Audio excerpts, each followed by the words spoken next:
O zor anlarda bir taraftan arama kurtarma sürerken diğer taraftan geçici barınma için hummalı bir çalışma yürütülüyordu.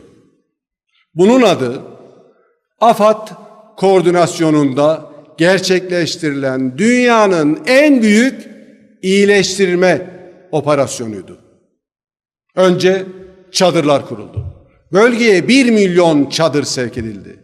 Bunların bir kısmı bireysel dağıtıldı.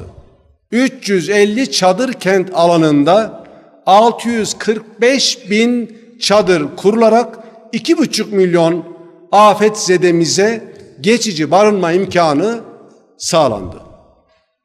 Tüm bunlar yapılırken depremden etkilenen ve yakınlarının yanına gitmek isteyen 3 milyon 549 bin afetzedemizin tahliyesini sağladık.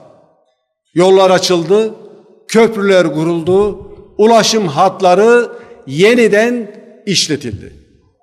Bir canın daha güvenle taşınması için bütün imkanlar harekete geçirildi. Ardından altyapısı ve sosyal donatılarıyla geçici yaşam alanlarının niteliğini yükselten AFAD konteyner kentlerini kurduk.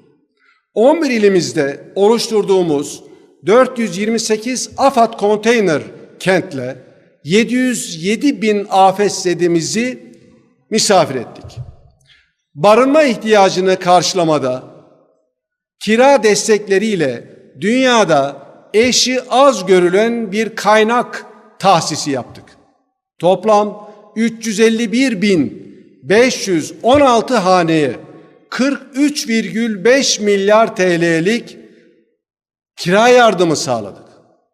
Konteyner kentlerde sosyal yardıma ihtiyaç duyan vatandaşlarımızın mutfak ihtiyaçları için hayata geçirdiğimiz Esenkart sistemiyle 72.749 kart sahibine 4,9 milyar lira üzerinde bakiye yükledik.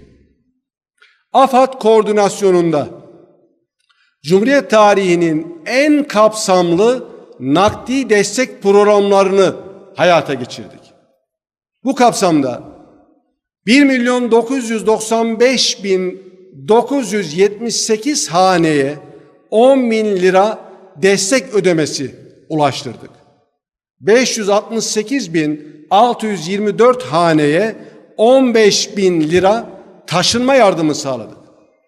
Depremde yakınlarını kaybeden vatandaşlarımız için 100'er bin liralık ödemeleri gerçekleştirdik.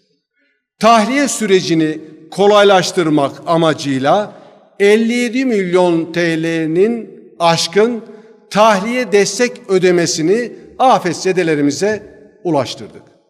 AFAD bağış hesaplarında Türkiye Tek Yürek, kira yardımı, AFAD Market, zekat kampanyası, deprem kampanyalarında toplam 146 milyar 928 milyon lira bağış toplandı.